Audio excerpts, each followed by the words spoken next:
நண்பர்கள் அனைவருக்கும் வணக்கம். நண்பர்களே, தற்பொழுது நாம் காண இருக்கக்கூடிய பகுதியானது முதுகலை பட்டதாரி ஆசிரியர் தேர்வு PGTRB exam 2025.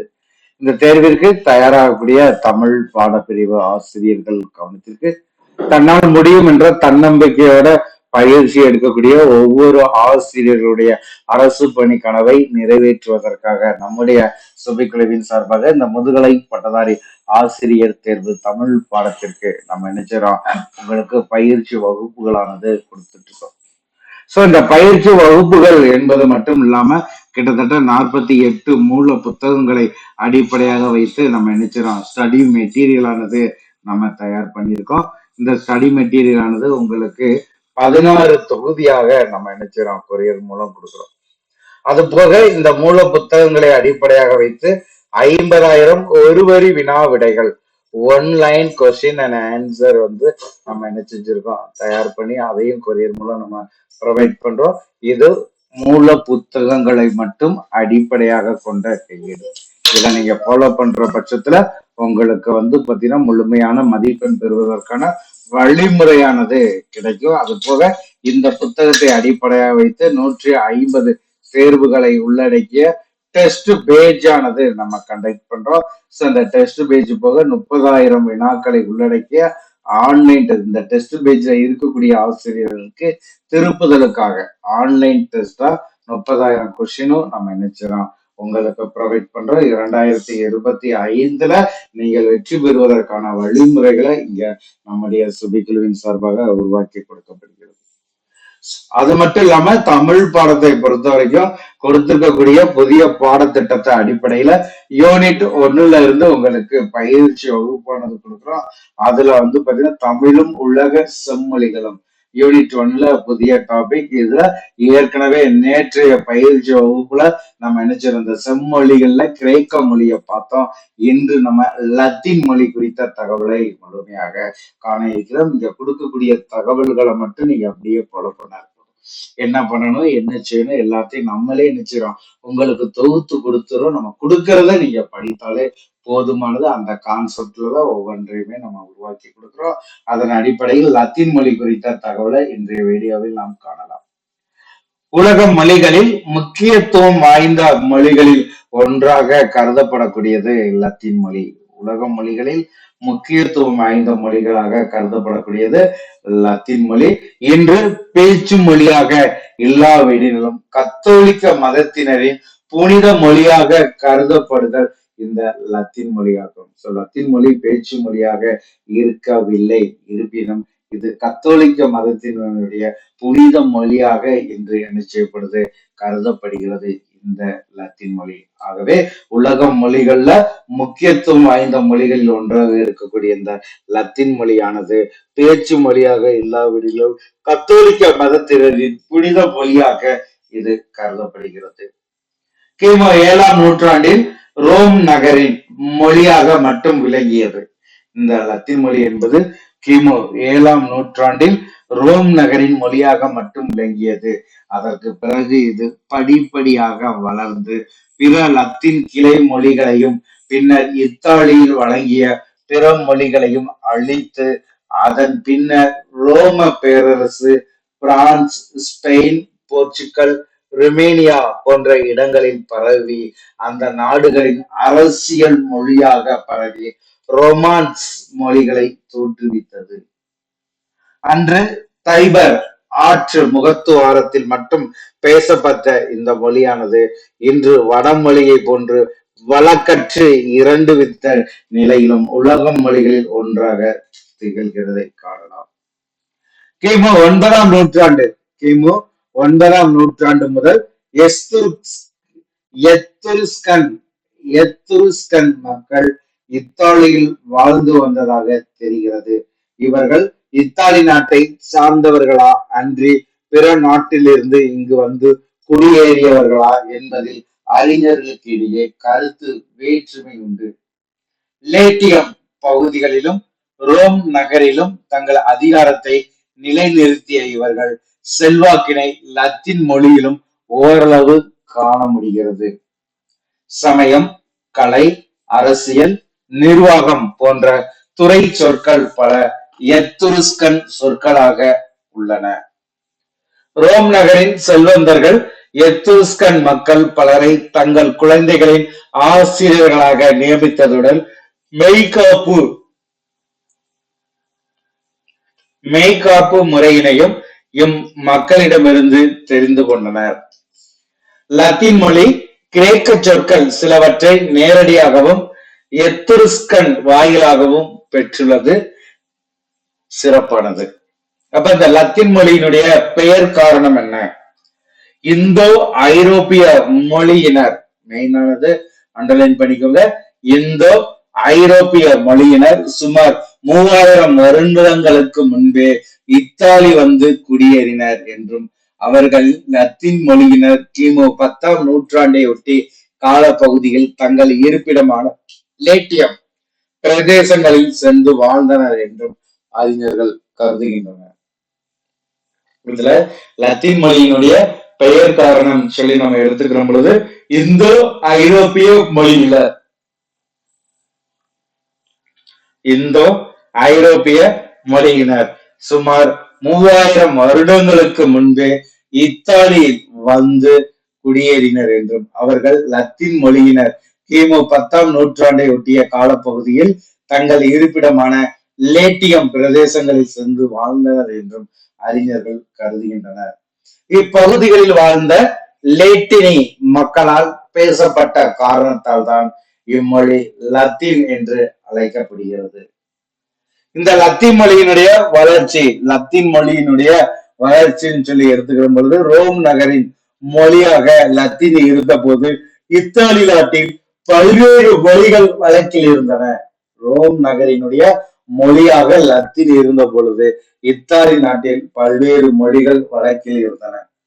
Ligurian, Celtic, லெபோதிக், ரயட்டிக், வெனடிக், Mozambique, இல்லிரியன் போன்ற பல மொழிகளானது இந்த இத்தாலி நாட்டில் வழக்கத்தில் இருந்தது. எனினும் லத்தீனின் முதல் எழுத்து சான்றாக கிடைக்கும் கல்வெட்டுகளில் காணப்படும் மொழி நிலையிலிருந்து மேற்கூறிய மொழிகள் மட்டுமின்றி ஆஸ்கன், உம்பீரியன் மொழிகளும் கூட பிற மிக பழங்காலத்திலேயே பிரிந்திருக்க வேண்டும் என்றும் லத்தீன் தனக்கென்று ஒரு தனி தன்மையை கொண்டு விளங்கியது என்றும் கருத முடியும். ரோம் நகரில் பேசப்பட்ட லத்தீன்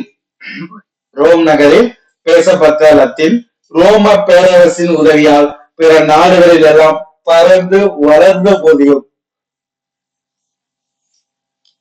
ரோம் நகர்ல பேசப்படக்கூடிய இந்த லத்தீன் ரோம பேரரசின் உதவியால் பிற நாடுகளில் எல்லாம் பறந்து வளர்ந்த போதிலும் அதற்கு முன்னர் லேட்டியம் பகுதிகளில் பல்வேறு கிளை மொழிகளும் வழக்கில் இருந்தன. அவற்றுள் ஒன்றாகவே ரோமில் பேசப்பட்ட லத்தீனும் கருதப்படுகிறது. லத்தீனின் எழுத்து சான்றாக கிடைக்கும் முதல் கல்வெட்டு ரோமில் வழங்கிய லத்தீன் கிளை மொழி அன்று என்பது அறிஞர்களின் கருத்து. கிமு 6வது நூற்றாண்டை சேர்ந்த இக்கல்வெட்டு கிரேக்க எழுத்தினால் எழுதப்பட்டது. லத்தீன் கிளைமொழி அன்று என்று அறிஞர்களின் கருத்தாக இருக்கக்கூடிய இந்த லத்தீனின் எழுத்து சான்றாக கிடைக்கும் முதல் கல்வெட்டானது கிமு 6வது நூற்றாண்டை சார்ந்தது. கிரேக்க எழுத்தினால் எழுதப்பட்டது. இது போன்ற பிற இடங்களில் கிடைத்த கல்வெட்டுகளும் பல்வேறு கிளை மொழிகள் இருந்தமையை காட்டுகிறது. இவ்வாறு பல்வேறு கிளை மொழிகளை பேசி வந்த மக்களிடையே அவர்களின் பாதுகாவலின் பொருட்டு பல உடன்படிக்கைகள் நடந்தன. இவ்வாறு பல்வேறு கிளை மொழிகளை பேசி வந்த மக்களிடையே அவர்களின் பாதுகாவலின் பொருட்டு பல உடன்படிக்கைகள் நடத்தன. ரோமின் தலைமையில் இம்மக்கள் எதிரிகளுக்கு எதிராக பல நேரங்களில் ஒன்றுபட்டதன் காரணமாக மெல்ல மெல்ல ரோம் வன்மை வாய்ந்ததாக மாறியது.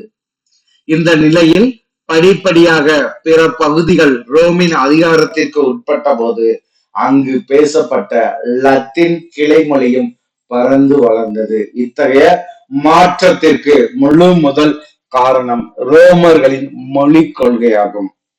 இவர்கள் தங்கள் மொழியினை எக்காலத்துக்கும் எவர் மீதும் திணித்ததில்லை. மிக முக்கியமானது, அண்டர்லைன் பண்ணிக்கோங்க. ரோமர்களின் மொழி கொள்கை என்னன்னா, இவர்கள் தங்கள் மொழியிலே எக்காலத்திற்கும் எவர் மீதும் திணித்ததில்லை. ரோம பேரரசு ஸ்பெயின், போர்ச்சுகல், பிரான்ஸ், ருமேனியா போன்ற நாடுகளில் அதிகாரம் பெற்ற போதும் இதே கொள்கை உடையவர்களாக ரோமர்கள் இருந்தனர். இவர்களின் அரசியல் அதிகாரம், இலக்கிய பெருமை, கலை பெருமை, அரசியல் அதிகாரம், இலக்கிய பெருமை, கலை பெருமை இவைகள் எல்லாம் பிற நாட்டின் லத்தீன் மொழியை தங்கள் மொழியாக கொண்டனரே அன்றி எக்காலத்திலும் ரோமர்கள் தங்கள் மொழியினை பிறர் மீது திணித்ததில்லை. கிமு 3ஆம் நூற்றாண்டில் ரோம் பேரரசாக விரிவடைந்த நேரத்தில் லத்தீன் வெறும் பேச்சு மொழியாகவே வழங்கியது. இலக்கியங்கள் என்று சொல்லத்தக்க நிலையில் எவ்வித எழுத்து உருவங்களும் இல்லாது எந்த விதமான பெருமையும் அற்று இருந்தது. கிரேக்க நாட்டை இவர்கள் வென்று தங்கள் அரசினை நிலைநிறுத்திய போதிலும் கிரேக்கர்களின் வானளாவிய உயர்ந்த இலக்கிய பெருமையினை எண்ணி வியந்ததுடன் தங்கள் மொழியின் எளிமையினை பார்த்து வருந்தி நின்றனர். இதனால் ரோம படை தலைவர்கள் கிரேக்க ஆசிரியர்களையும் அறிஞர்களையும் தத்துவ ஞானிகளையும் தங்களுடன் கொண்டு வந்து தங்கள் குழந்தைகளின் ஆசிரியர்களாக நியமித்தனர். மிக முக்கியமானது, ரோம படைத்தலைவர்கள் கிரேக்க ஆசிரியர்களையும் அறிஞர்களையும் தத்துவ ஞானிகளையும் தங்களுடன் கொண்டு வந்து தங்கள் குழந்தைகளின் ஆசிரியர்களாக நியமித்தனர். பாலஸ் கிமு 168 மாசிடோனியாவில் பெர்சியூஸை வென்றபோது நிறைவாக அவனுடைய நூல் நிலையத்தினை கேட்டானாம். ரோமர்கள் தங்கள் நாடும் தங்கள் மொழியும் கிரேக்க நாட்டினையும் மொழியினையும் போன்று சிறந்து விளங்க வேண்டும் என எண்ணினர். இதனால் அந்நாட்டு மக்கள் வழக்கங்களும் கிரேக்க மொழி சொற்களும் ரோம் நாட்டில் ஏராளமாக புகுந்தன. ரோம பெண்கள் கிரேக்க நாட்டு பெண்களின் உடைமையினையும் வழக்கங்களையும் பின்பற்றினர். கிரேக்க இலக்கியங்களை பின்பற்றி கவிதைகளும் காப்பியங்களும் எழுந்தன. வசைப்பா மட்டுமே ரோம நாட்டிற்குரியது என்றும் அந்நாட்டில் எழுந்த பிற இலக்கிய படைப்புகள் கிரேக்க இலக்கியங்களை அடிவற்றி எழுந்தவை என்றும் கூறுவர். லத்தீன் மொழியினுடைய இயல்புகள். லத்தீன் மொழியினுடைய இயல்புகள் சொல்லி நம்ம எடுத்துக்கிற பட்சத்துல லத்தீன் மொழியின் கண் 5 உயிர்களும் 15 மெய்களும் உள்ளன. லத்தீன் மொழியினுடைய சிறப்பு இயல்புகள் என்று சொல்லும் பொழுது லத்தீன் மொழியின் கண் 5 உயிர்கள் ஆ இ உ ஏ ஓ 15 மெய்கள் உள்ளன. தமிழை போலவே இம்மொழி உயிர்களும் குறில் நெடில் வேற்றுமையை கொண்டுள்ளன. லத்தீன் மொழி சொல்லி எடுத்துக்கும் போது இந்த மொழி தமிழ் மொழியை போலவே உயிர்களும் குறில் நெடில் வேற்றுமைகளை கொண்டுள்ளன. லத்தீன் மொழியின் கண் 5 உயிர்களும் ஆ இ உ ஏ ஓ 15 மெய்களும் உள்ளன. இலக்கிய லத்தீனில் இத்தகைய வேற்றுமை காணப்பட்ட போதிலும் பேச்சு லத்தீனில் இந்நிலை மறைந்து விட்டது. இலக்கிய லத்தீன்ல இத்தகைய வேற்றுமை காணப்பட்ட போதிலும் பேச்சு லத்தீனில் இந்நிலை மறைந்து விட்டது. மேலும் இம்மொழியில் பல இணை உயிர்கள் இணை உயிர்கள் உள்ளன. லத்தீன் மொழி பெயர்கள் ஆண்பால், பெண்பால், அஃறிணை என 3 பால்களும் ஒருமை, பன்மை, எண் பகுப்பும் கொண்டுள்ளது. மிக முக்கியமானது, அண்டர்லைன் பண்ணிக்கோங்க. லத்தீன் மொழி பெயர்கள் ஆண்பால், பெண்பால், அஃறிணை என்ற 3 பால்களையும் ஒருமை, பன்மை என்ற எண் பகுப்பையும் கொண்டுள்ளது. எனினும் தமிழில் காணப்படும் இயற்கை பால் பகுப்பினை போன்றது அன்று.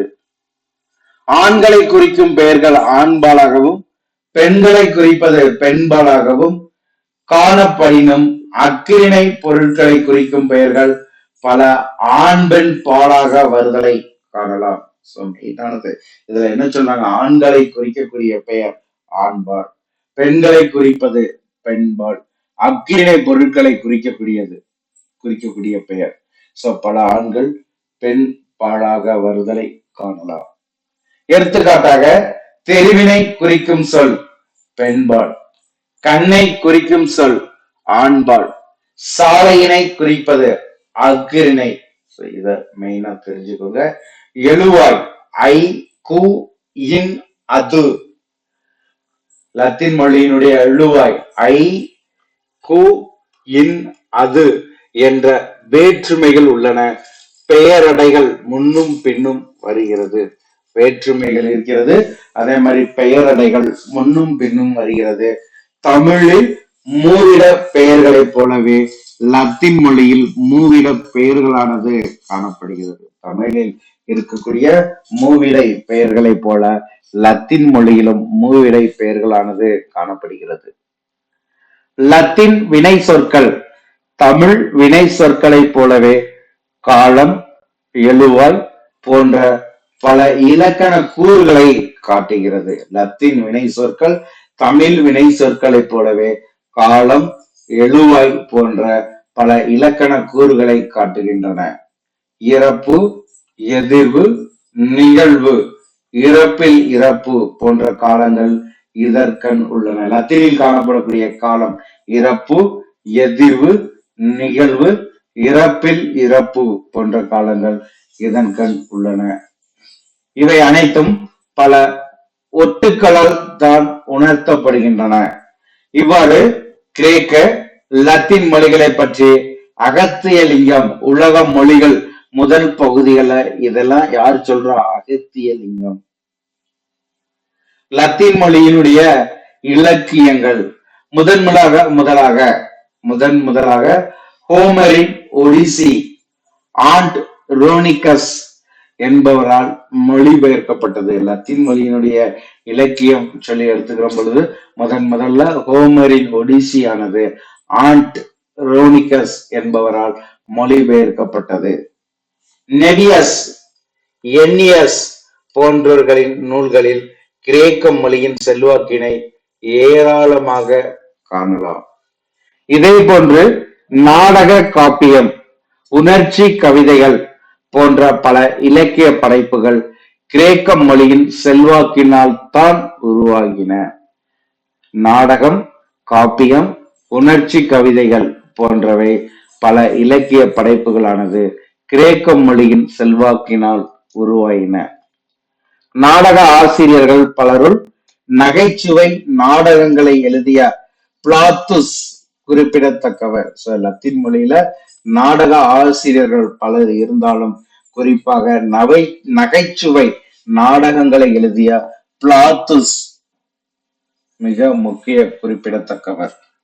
இவர் எழுதிய நூல்கள்ல கிரேக்க மொழியின் செல்வாக்கு காணப்படினும் லத்தீன் மொழியின் பழைய சொற்களை தேடி பிடித்து தம் கவிதைகளில் பயன்படுத்தியுள்ளார். இந்த பிளாத்துஸ் எழுதிய நூல்களை பார்க்கும் பொழுது கிரேக்க மொழியில் இவர் செல்வாக்கு பெற்றிருந்தாலும் இவர் லத்தீன் மொழியின் பழைய சொற்களை தேடி பிடித்து தம் கவிதைகளில் பயன்படுத்தியுள்ளார். ஆனால் உரைநடைகளில் ஏராளமான கிரேக்க சொற்களை காணும். லத்தீன் பாத்தீங்கன்னா என்ன செய்த நூல்கள்ல இருக்கு, உரைநடைகள்ல கிரேக்க சொற்கள் ஏராளமாக காணப்படுகிறது. லத்தீன் மொழியின் முதல் உரைநடை எது? மிக முக்கியமானது, அண்டர்லைன் பண்ணிக்கோங்க. லத்தீன் மொழியினுடைய முதல் உரைநடை சொல்லிப்பார் கிமு 200 தோன்றியது. இது விவசாயத்தை பற்றிய ஒரு நூலாகும். லத்தீன் மொழியினுடைய முதல் உரைநடை சொல்லி கேட்கும் பொழுது 200 கிமு காலம் அதில் தோன்றியது. விவசாயத்தை பற்றிய ஒரு நூலாக இது அறியப்படுகிறது. சோ இதுதான் லத்தீன் மொழி குறித்தது. அடுத்த பகுதி சமஸ்கிருதம், மிக முக்கியமான பகுதி. இதே மாதிரி 8 நூல்கள், அதுல இருக்கக்கூடிய சிறந்த இலக்கியங்கள், தொகை உவமைகள், சோ எல்லாத்தையுமே தொகுத்து இந்த பகுதியில நம்ம என்ன செய்ய போறோம், பார்க்க போறோம். ஆசிரியர்கள் சுபிக்குழுவை முழுமையாக பயன்படுத்திக்கோங்க. தங்களுக்கு கையேடு, test batch, study material, online question போன்ற தேவைகளுக்கு சுபிக்குழுவை பயன்படுத்துங்க. நம்முடைய சுபிக்குழுவின் சார்பாக கொடுக்கக்கூடிய பயிற்சிகளை முழுமைப்படுத்தி அரசு பணியை உரித்தாக்கிக்கோங்க. உங்களுடைய அரசு பணி கனவு லட்சியத்தை எட்டும் வரை சுபிக்குழுவோடு இணைந்திருங்கள். நன்றி நண்பர்களே.